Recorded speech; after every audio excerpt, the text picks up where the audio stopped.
É muito especial, primeiro porque a igreja sente falta de muita gente.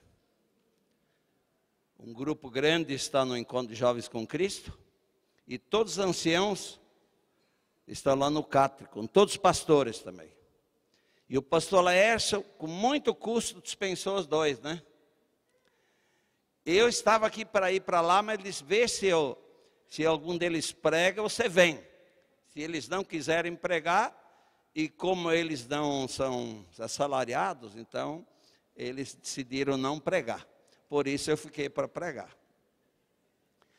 Muito obrigado pelo quarteto, realmente valeu a pena. Eu espero que vocês vão escutá-los hoje à noite lá na Igreja Memorial. Mas no almoço temos que estar lá, né? Já sabe, né? Estou feliz porque minha esposa está de volta hoje. Ela não está aqui na frente porque não quis desfilar, está de botinha especial. Aquela bota ortopédica, mas ela está pelo menos já livre do gesso, né? O gesso foi dramático, 15 dias sem pôr o pé no chão, dramático para mim também, né?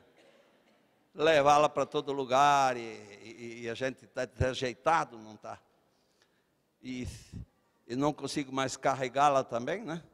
Então, deu um problema, mas graças a Deus, terça-feira para cá já está a mais aliviada um pouco.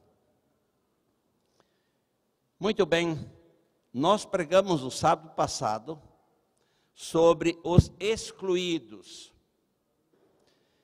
E nós vimos que os excluídos, eles promovem a sua exclusão. Hoje vamos falar sobre os incluídos.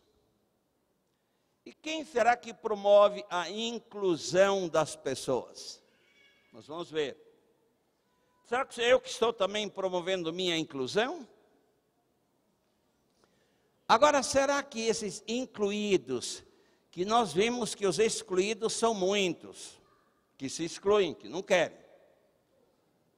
Agora, será que os incluídos também são muitos? Vamos ver o que diz em Apocalipse, no capítulo 7, e no versículo 9 e 10 diz o seguinte: depois dessas coisas olhei e vi uma grande multidão que ninguém podia contar, de todas as nações, tribos, povos e línguas, que estavam em pé diante do trono e perante o Cordeiro, trajando compridas roupas brancas e com palmas nas suas mãos. E clamavam em grande voz: salvação vem do nosso Deus. Uma multidão muito grande. Diz que ninguém podia contar. Agora note bem, no capítulo 5 e o versículo 11 a 13, nos diz mais ou menos quantos serão os incluídos. 11 em diante. Olhei e ouvi a voz de muitos anjos ao redor do trono, dos 7 viventes e de um dos anciãos, e vi o número que eram de milhares e milhares e de milhões, e proclamavam com grande voz, novamente a mesma coisa. Note bem, aqui agora dá uma ideia que são bilhões, porque 1 milhão, segundo a minha matemática, se está certo, 1 milhão vezes 1 milhão dá 1 bilhão, né? E como diz milhões de milhões, então são bilhões de pessoas que estão incluídas no plano da salvação. São bilhões. Por isso, ele viu que não dava para contar, não dá para contar. E lógico, imagine só se você tem capacidade de contar bilhões de pessoas. Bilhões de pessoas. É difícil às vezes até contar os que estão na igreja aqui. 300, 400, às vezes nem isso é difícil.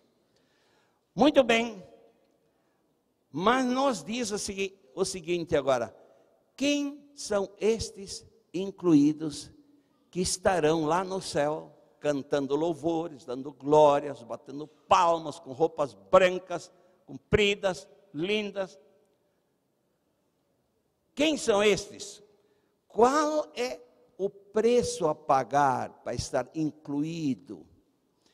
Isaías, no capítulo 1, verso 19, diz o seguinte: se quiserdes e ouvirdes, comereis do bem desta terra. Quer dizer, se você quiser estar lá, fazer parte desse grupo, você pode. Deus, já vimos sábado passado, não exclui ninguém, é você que se exclui. Você não se adapta ao plano de Deus, então, lá tem Deus não vai levar você à força para lá, porque você se sentirá mal. Mas se você quiser, diz o salmista, diz Isaías, se você quiser, você pode estar lá. Apocalipse 21, verso 7, nos dá uma ideia a mais. João viu o céu restaurado e aqui na terra. A terra restaurada e o céu estabelecido aqui. E ele diz que, finalmente, no verso 7, ele diz, vamos ler, este texto é muito, muito importante. Apocalipse 21, verso 7. Diz o seguinte: quem vencer, herdará todas estas coisas, e eu serei por pai, e ele será por filho. Quer dizer, só estarão lá, esses bilhões são de vencedores. O perdedor não vai estar lá. Vencedores. Agora, será que é fácil vencer? Será que esta batalha para estar incluído no céu é fácil? Nós vamos ver agora o que o salmista nos diz. Nós vamos ver que tipo de gente é essa que vai estar lá. Em Salmo 15, quando eu leio este verso, esse texto aqui, eu chego às vezes a me preocupar. Note bem. Diz o seguinte. Primeiro uma pergunta. Quem, Senhor, habitará no teu tabernáculo? Ou na tua igreja, ou na tua presença? Quem estará na tua presença? Uma pergunta. E essa pergunta é feita a mim, é feita a você, é feita a cada um de nós. E depois ele mesmo, e quem morará no teu santo monte? Este monte nós vimos aqui, onde todos vão estar, os bilhões vão estar com palmas nas mãos, é este santo monte que diz aqui. E aí então dá a característica, aquele que anda em sinceridade e pratica a justiça, e do coração fala a verdade. Aquele que não difama com sua língua, nem faz mal ao seu próximo, nem contra ele aceita alguma afronta, nem permite que os outros falem mal. Isso diz aqui. Você não fala mal e nem permite que os outros falem mal. Aquele cujos olhos o réprobo despreza, mas que honra os que temem ao Senhor. Aquele que mesmo injure com dano seu, não muda. Aquele que não empresta o seu dinheiro com usura, nem aceita suborno contra o inocente. Quem faz estas coisas nunca será abalado. Quem se enquadrar com este conceito, ele estará lá entre os bilhões. Entre os bilhões. E eu pergunto, será que é fácil?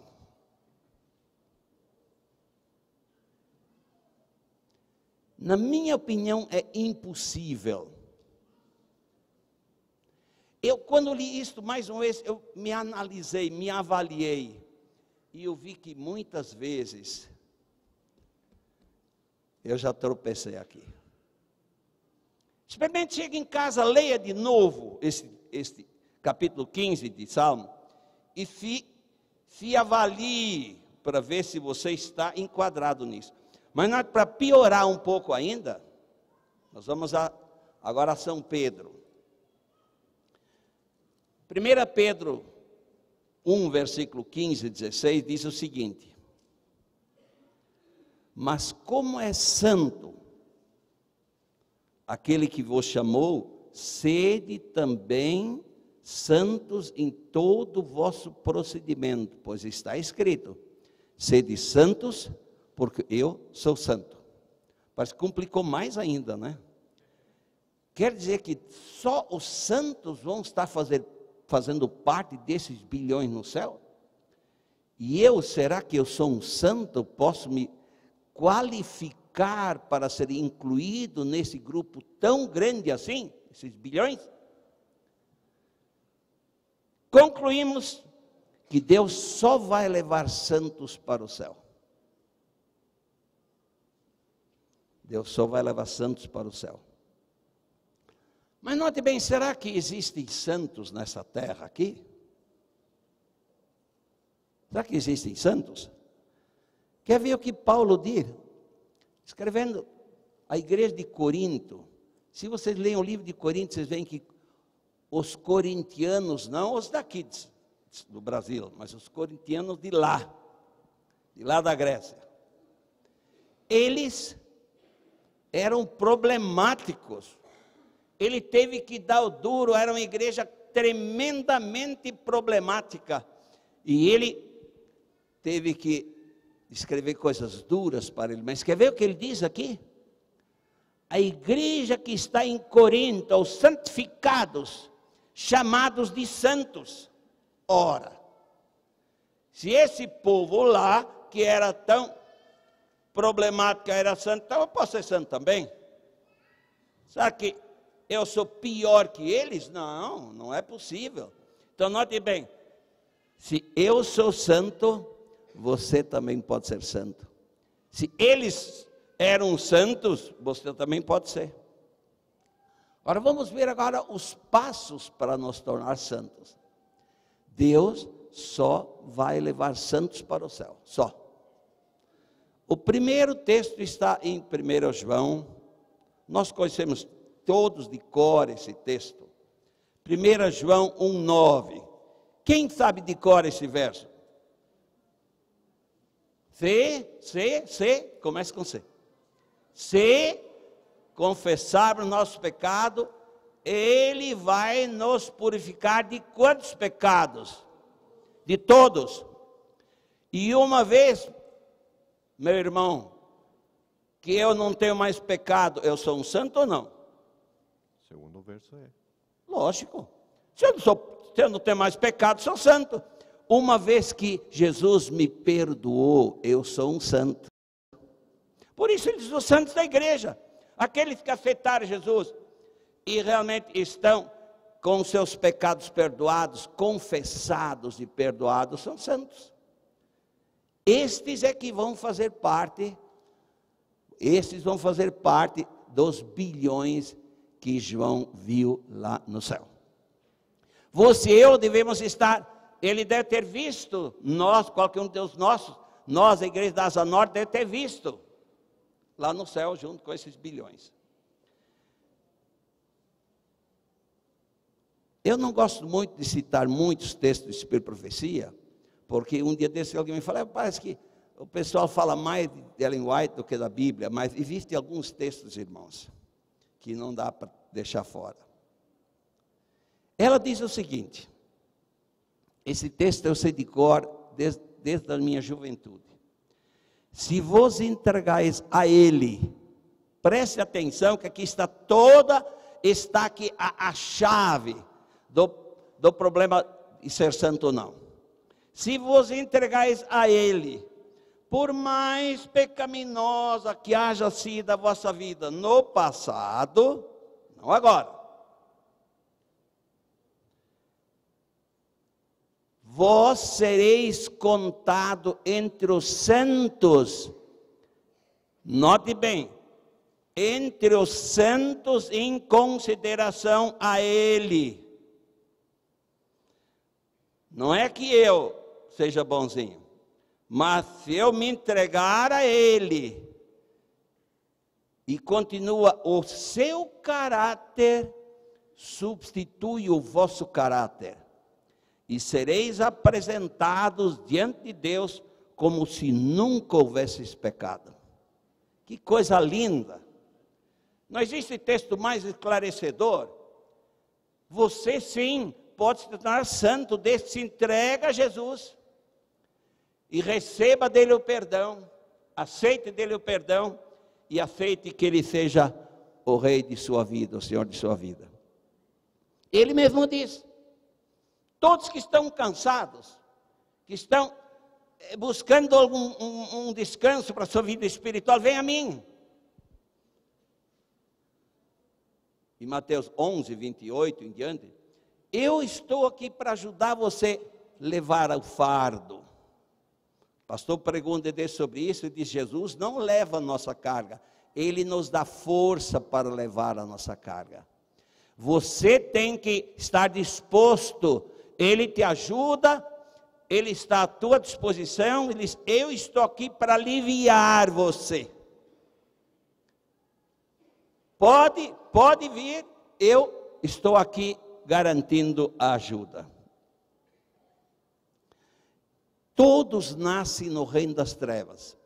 Salmo diz que em pecado me concebeu minha mãe. Você e eu nascemos, a Igreja Católica levou isso tão a sério, que batiza até criança, porque diz que a criança já nasce pecadora. E se não, todos que foram católicos aqui sabem disso, né?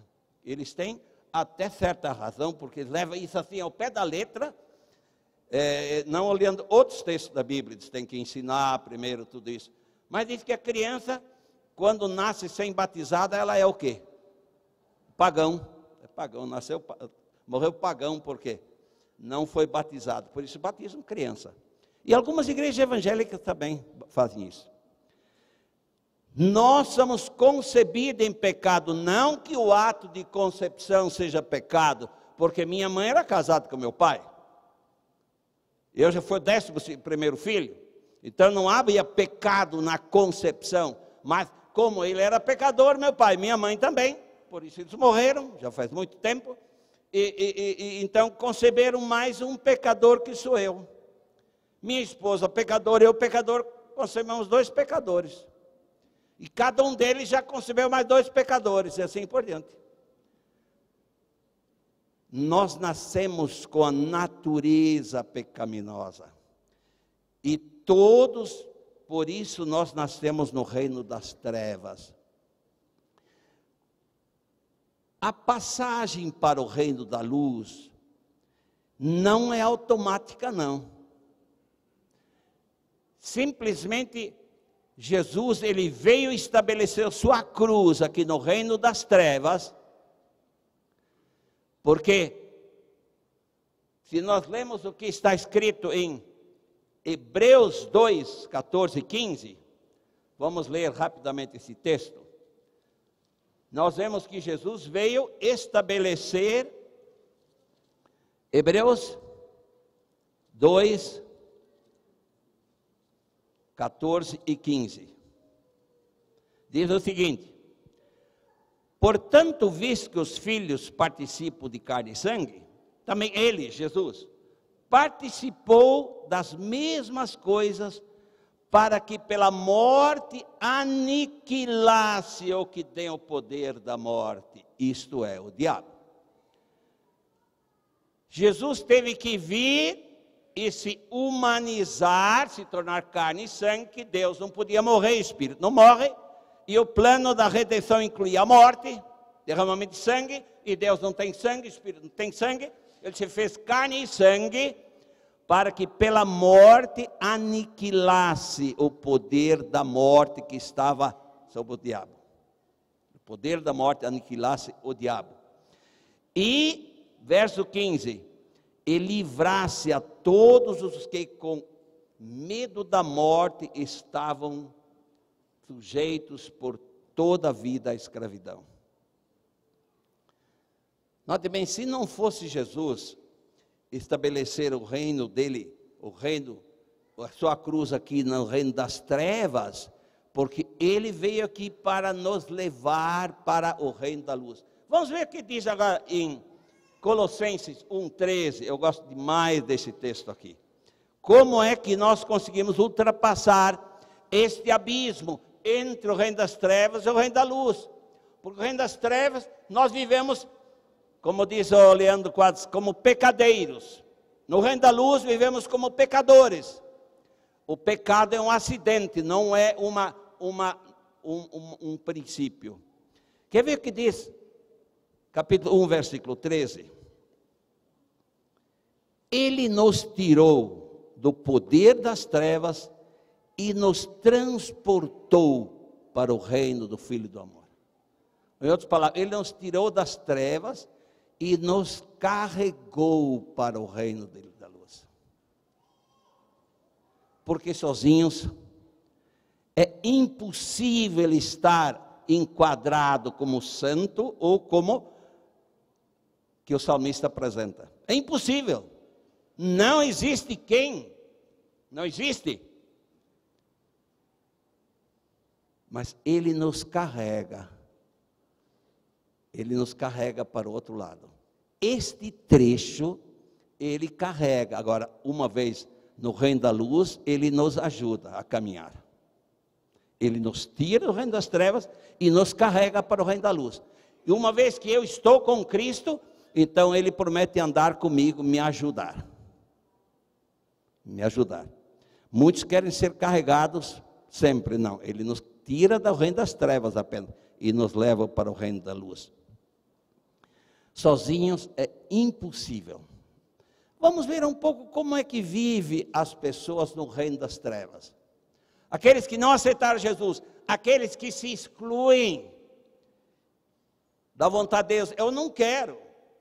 Eu estou bem aqui, vivo bem como estou, eu não quero, eu vivo aqui.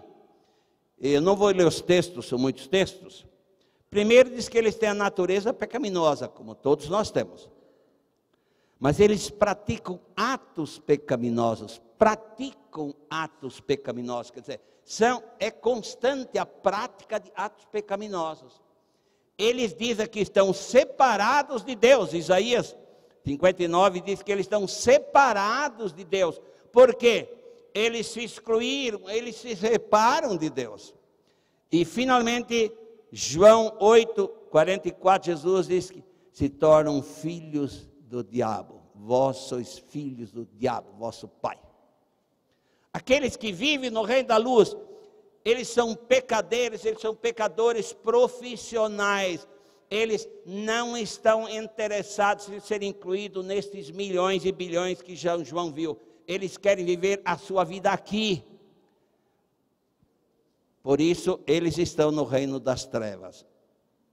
Mas como vamos conseguir? Qual é a nossa participação para que Jesus nos transporte para o reino da luz? Qual é a minha participação? Qual é a sua participação? Eu digo, ele não leva à força ninguém. Você tem que, diz a Bíblia, arrepender-se. Você tem que chegar, aqui não é o meu lugar. Este lugar aqui eu não me enquadro, não estou bem aqui. Eu preciso de um lugar melhor do que esse. Primeiro arrepende-se. Depois você tem que confessar que você realmente é um pecador profissional e você não quer mais ser, você quer mudar de vida. Terceiro, você tem que deixar o pecado. Isso para muitos é muito difícil. Confessar até mais fácil, mas deixar é muito difícil. E depois vem então o perdão do pecado. Depois que você fez a tua parte, naturalmente, muitos dizem, não, Jesus salva, não se preocupa, não tem nada de lei, nada disso, que Jesus salva todo mundo, não, ele salva aqueles que realmente estão dispostos. Então, quando você aceita, você está arrependido, você confessou, você deixou, você foi perdoado, você se torna um santo. Amém, irmãos? Coisa maravilhosa, né? Quando você deixa de pecar como pecadeiro, como profissional, o teu pecado é acidental, o teu perdão também é acidental. E você pecou, você é perdoado de novo.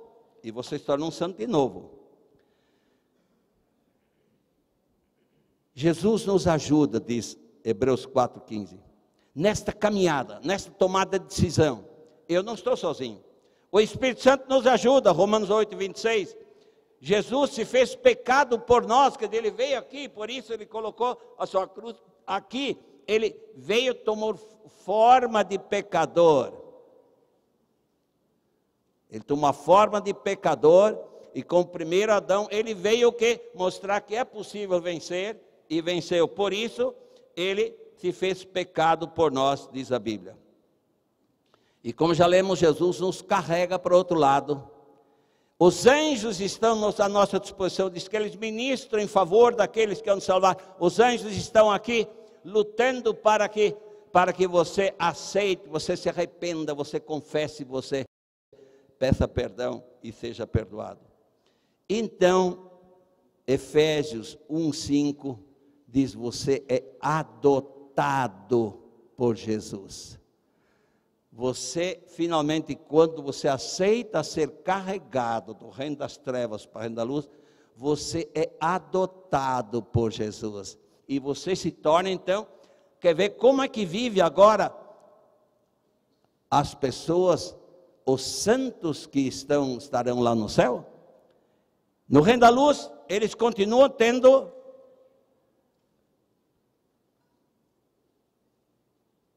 natureza pecaminosa. Nós continuamos. Paulo diz em 1 Coríntios, carne e sangue não podem dar a salvação. Finalmente, nós não vamos salvar o nosso corpo, o nosso caráter. Ellen White diz isso. Mas, segundo ponto, eles praticam atos de justiça, não atos de pecaminosos, como lemos lá no reino das trevas. Que está no reino da luz, ele pratica atos de justiça, Efésios 4:24. Eles estão unidos a Cristo, 1 Coríntios 6. Eles estão, então, sob o domínio de Cristo, foram adotados, nós somos adotados, e uma vez adotados, nós somos filhos. E o filho adotado, ou natural, ele está sujeito, tem uma casa, tem um pai que o protege. Amém, irmãos, graças a Deus. Como é maravilhosa esta ideia que Jesus nos apresenta. Ellen White diz o seguinte: o nosso primeiro dia no céu, preste atenção, será a continuidade. Quem pode completar? O pessoal sabe de cor esse texto. O primeiro dia no céu será a continuidade do último dia na terra aqui. Por isso ela diz que a transformação no caráter tem que ser feita aqui. Nós temos que fazer todo esse plano de transporte para o reino da luz. Temos que viver o reino da luz de tal maneira que consigamos o quê? Ser adotados por Jesus. Então vamos fazer parte dessa grande multidão. Vamos ler para a conclusão, que está em Tiago. Tiago 1:12 diz o seguinte: bem-aventurado o homem que suporta a provação, porque depois de ter passado pela prova, receberá a coroa da vida eterna que o Senhor promete àqueles que o amam. Que coisa maravilhosa. Tiago está garantindo aqui que se você, Tiago era irmão de Jesus, ele sabia o que falava. Se você realmente está lutando, você vai ter a recompensa. Você tem que se manter, a tua luta não é para se salvar, a tua luta é para se manter nos braços de Jesus. Uma vez se manter nos braços dele, sob seu domínio, você estará no meio dessa multidão. Agora temos um verso mais gostoso ainda. 1 Pedro 5:4. E quando se manifestar o sumo pastor, quer dizer, quando Jesus se manifestar, ou quando Jesus voltar, em outras palavras, recebereis a imarcessível coroa de glória. E só santos podem usar coroa.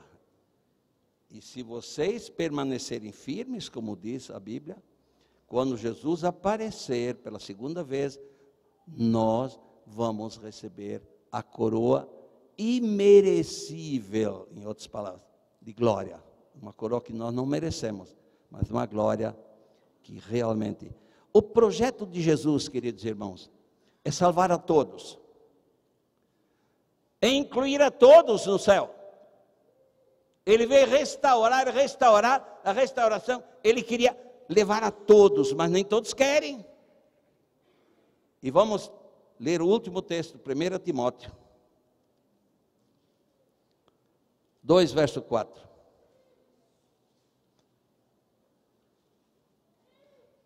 O qual deseja que todos os homens se salvem e venham ao conhecimento da verdade.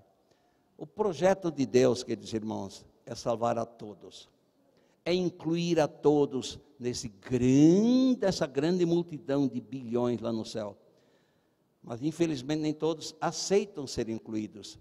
Mas eu gostaria de perguntar, antes do quarteto cantar o último hino, quantos de vocês gostariam de dizer: Senhor Jesus, me inclua ou me mantenha incluído nesse teu plano? Eu sou o primeiro. Que Deus abençoe. Vamos ficar de pé para o hino final.